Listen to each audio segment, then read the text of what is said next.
تاکہ گھریلو سطح پر یہ اشیاء زیادہ سستی ہو جائیں۔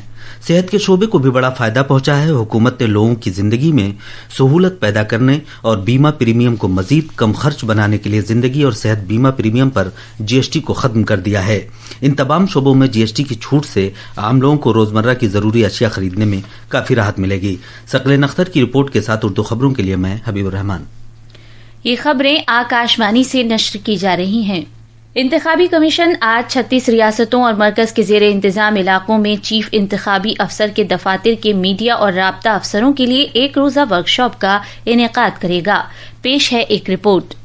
ورکشاپ کا مقصد اس بات پر زور دینا ہے کہ بھارت میں انتخابات آئین کے مطابق کرائے جاتے ہیں۔ اس کے علاوہ اس بات کو بھی اجاگر کرنا ہے کہ قانونی حقائق اور اصول پر مبنی معلومات کو بروقت اور ہم آہنگ انداز میں پہنچانا کتنا اہم ہے۔ اعلیٰ انتخابی کمشنر گیانیش کمار، چناؤ کمشنرز ڈاکٹر سکھبیر سنگھ سندھو اور ڈاکٹر وویک جوشی کی موجودگی میں اس ورکشاپ کا افتتاح کریں گے۔ ایک بیان میں چناؤ کمیشن نے کہا ہے کہ حالیہ دنوں میں گمراہ کن معلومات پھیلانے کے پیش نظر جن کا مقصد عوام کو انتخابی عمل کے بارے میں غلط فہمی میں مبتلا کرنا ہے، اس ورکشاپ کا مقصد ریاستوں اور مرکز کے زیر انتظام علاقوں میں چیف الیکٹورل آفیسرز کے دفاتر کے مواصلاتی نظام کو مضبوط کرنا ہے تاکہ گمراہ کن معلومات کا حقائق پر مبنی جوابات کے ذریعہ مقابلہ کیا جا سکے۔ نیلم کوشک کی رپورٹ کے ساتھ اردو خبروں کے لیے میں حبیب الرحمان۔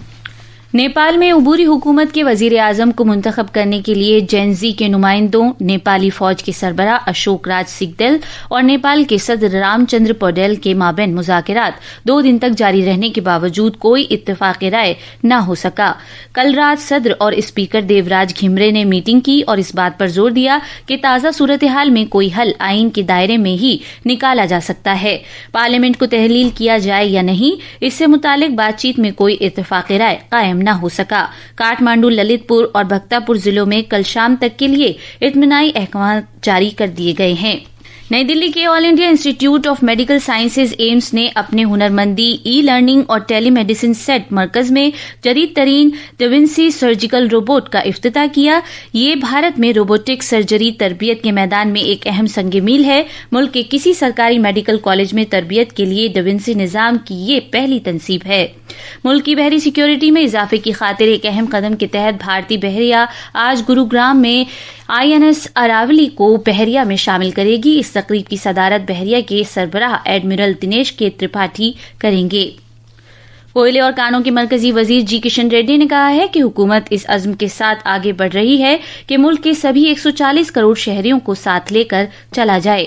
انہوں نے زور دے کر کہا کہ اجتماعی مقصد یہ ہے کہ خود کفیل بھارت کی تعمیر کی جائے اور وزیر اعظم نریندر مودی کی قیادت میں اس سفر میں سب کو شامل کرتے ہوئے ترقی کی کوشش جاری ہے۔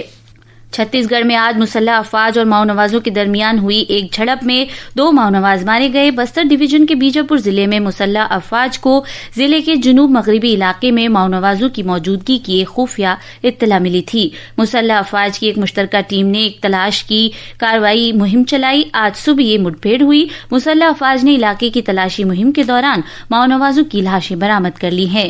تلاشی مہم اب بھی جاری ہے۔ ٹیکساس کے ڈلاس میں ایک بھارتی شہری چندر ناگملیہ کی اس کے کام کی جگہ پر تشدد کے ایک واقعے میں موت ہو گئی۔ ہاؤسٹن میں بھارتی قونصلیٹ جنرل نے سوشل میڈیا پلیٹ فارم پر اس واقعے کی تصدیق کی ہے اور متاثر کنبے کے تئیں اظہار تعزیت کیا ہے۔ تلکارم کے ویسٹ بینک شہر میں چھاپے ماری کی ایک بڑی کارروائی کے دوران اسرائیلی افواج نے بہت سے فلسطینیوں کو حراست میں لے لیا ہے۔